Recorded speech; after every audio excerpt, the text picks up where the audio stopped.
The Giants are 5-1. The New York Giants are 5-1. I think I'm gonna lose my voice. I can hear my throat like starting to rasp up a little bit. We're screaming on the live stream. If you guys didn't watch our reactions, make sure you guys check it out on Cush's channel. We had a blast calling this game. The Giants come out with the win 24-20 after most of our chat in the beginning of the game said we would win 24-20. So shouts out to everybody who had that prediction that stuck with us in the live stream. But man, what an absolute beautiful performance by this New York Giants team, who time and time again are proving to be an actual competitive team. Like, we're not winning games because of luck. We're winning games because of coaching, because of the players executing how players and teams should be winning. We're doing that exactly. I was very concerned at the beginning of the year, having that win against Tennessee. We pretty much weren't supposed to win that game, right? Because of a missed field goal by Randy Bullock. I'm like, okay, we'll take the win, right? And then we go into week 2 against Carolina. We win that game 19-16. It was like the battle of the field goal kicks, right? And then, from there on, we were starting to win games the way good teams win games. Great coaching, players executing. That was big at the end of the game for Julian Love to have that interception, for us to punch the ball in with Saquon Barkley. The next possession, the Kayvon Thibodeux strip sack. The two things that we were lacking of going into this game were interceptions and a Kayvon Thibodeux sack. And in 2 straight possessions, we were able to get an interception and a Kayvon Thibodeux sack. And it was a strip sack for us to gain possession. I think Leo recovered it, and we gained possession, and we could have scored again. Here's the thing. We'll talk about this later. Actually, I'll talk about it real quick right now. What's the point of sliding? Like, even Brandon Jacobs said this on Twitter. What is the point of sliding? You go up 12 points, right? 11 points, I'm sorry. You go up 11 points to go up 31-20, and you need 2 touchdowns to win the game. You really think you're really going to run the ball and possibly fumble the ball? And that's just crazy to me. That's just crazy to me. But I want this team to score over 30 offensive points. We could have done that against the Baltimore Ravens. So, very happy. Wink gets his revenge game. Brian Dable was giving him his flowers, saying congratulations. Wink looked a little emotional as well. Kayvon Thibodeux was extremely emotional. You guys can check out the Giants' Twitter. He had his own little moment where, he was talking to the camera. He was very, very emotional. You could see that very visibly. He had basically the game-winning play, on defense. So what a great job by the Giants. Absolutely great performance. We weren't flashy on offense, right? We didn't do anything flashy on offense. We were just very gritty, very tough to try to get this win. Nobody really flashed on offense, besides obviously Saquon Barkley. Daniel Jones continues to have a steadily good game. He was sacked 4 times in this game, unfortunately, but he threw for his regular, 173 yards. We actually passed in the red zone, which led to him getting 2 touchdowns passing, which were great. Daniel Bellinger continues to be a factor in these games.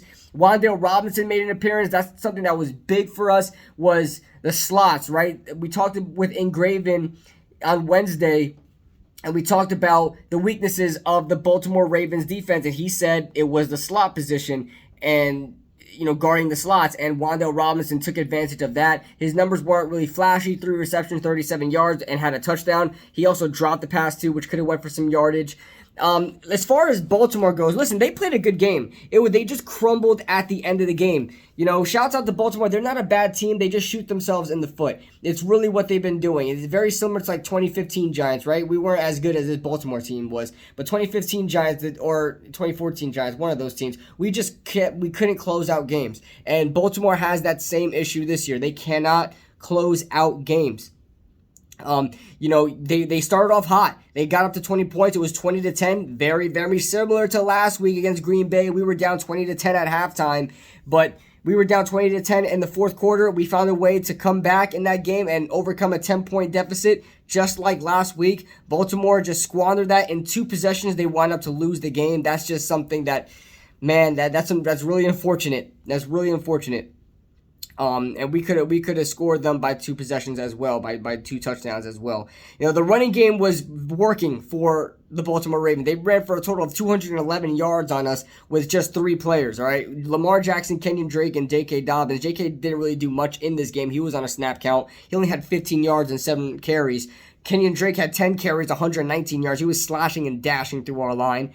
And Dexter Lawrence played himself a good game, but other than that, nobody really showed up. Leo, you really didn't notice him in the game. Kayvon Thibodeux, before that sack, he was having a real tough time setting the edge in the run game. They were attacking him in the run game, things like that.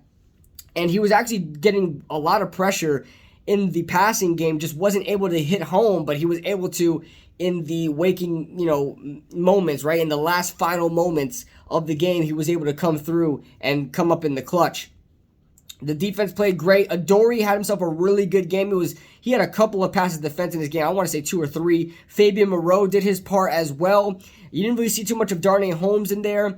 And also a guy we got to shout out is Julian Love, the game-winning interception. And Julian Love played himself a good game. Julian should be up there as one of the better players on our team, man. He is extremely underrated. People need to know of him more. He is fitting into that safety position so nicely. I hope we maintain him next year because I believe this is a contract year for him. I hope we're able to keep him around. But, man, this Giants team is fighting, all right? This isn't the Detroit Lions team where they're fighting, they're gritty, they have the heart, they just can't execute. No, this team is fighting, they're gritty, they have the heart, but they execute. And that is the biggest difference between a Detroit Lions 1-win team and a New York Giants 5-win team. It's the fact of executing. You can have all the heart in the world. You just have to execute. It doesn't matter about your talent level. You look at this Giants offense, they don't have great talent at all. We have good coaching. Mike Kafka called himself a terrible game, but we overcame that and we still got 24 points. Terrible game. We got to talk about that 2-minute drive at the end of the half was stupid. All right, we had a quarterback draw, and then we had a run on the inside, which was being stuffed up all game, and then we had a back shoulder throw to David Sills. That's not good. We'll talk about that later, but I don't really want to focus on the negatives right now. You guys can understand that. But the Giants played themselves a good game. I'm very happy, very satisfied. We're 5-1. How can you not be satisfied, right? Daniel Jones continues to not be the problem in any of our, he's just never a problem. Daniel Jones is just never a problem anymore. And I don't know how I feel about that because he's putting up pedestrian numbers. He's helping us win, but I just hope he doesn't garner a huge contract going into contract years because I don't know. I want him to do more, but he's doing great. Daniel Jones is doing great. I have nothing to complain about with Daniel Jones at all. He's not putting us in harm's way of losing the game. The interceptions, he had a fumble at the end of the first half. I don't care about that, okay? I really don't care. But, yeah, we won. The New York Giants are victorious. And I think I pretty much talked about everything I wanted to talk about. So that being said, guys, let me know your thoughts in the comment section below. The Giants are 5-1. They better be up there in the top 10 power rankings for every freaking network. I want us to get our respect. But then again, if they disrespect us, I don't care. They never pick us to win these games, and we still are cooking. So that being said, see you guys in the next video.